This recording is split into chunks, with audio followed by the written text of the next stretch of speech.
Hey, it's Ellen Debenport with another postcard from the village.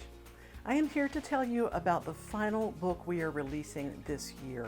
It's a revised edition of the Essential Charles Fillmore. And may I just warn you, I'm going to geek out on Fillmore in this video. So here's the story. In 1999, the year I was ordained, Jim Gaither, who was then and now on the faculty of the Unity Seminary, wrote a book called The Essential Charles Fillmore. Fast forward 20 years, I became the vice president of publishing for Unity, and Gaither got in touch with me and said he had decided to revise that book. He'd taken it on himself because he wanted to rewrite his commentary, and he wanted to re-edit the excerpts from Fillmore just to streamline them a little. He took out the digressions, the tangents, the repetition that we know is sometimes a part of Fillmore. So he sent me the manuscript, and it turned out to be a really spiritually nourishing experience.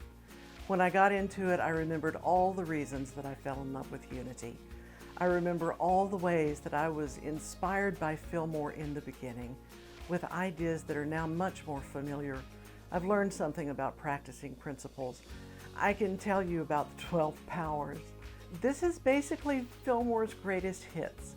It's got the basics on prayer, healing, prosperity. It has the 12 powers. It has the 7 steps of creation from Genesis, the Christ within, the Holy Spirit.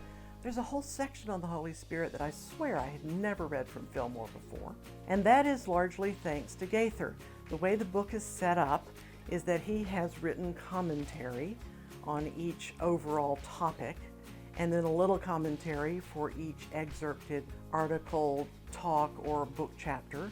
And so he explains the context and the history, and he says, here's what to look for in this article. And then when you read it, it makes so much more sense. His editing has made it so much more focused.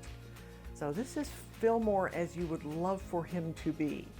We have an index. We created chapter titles that we hope make it easy for you to look things up.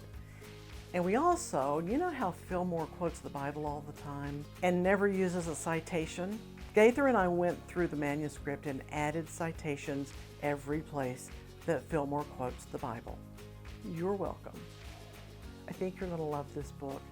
My suggestion is that you get a free weekend or a spiritual retreat and just sit down and read it through and let yourself discover Fillmore all over again. And then you will have it for a reference on any Saturday night when you need a quote from Fillmore.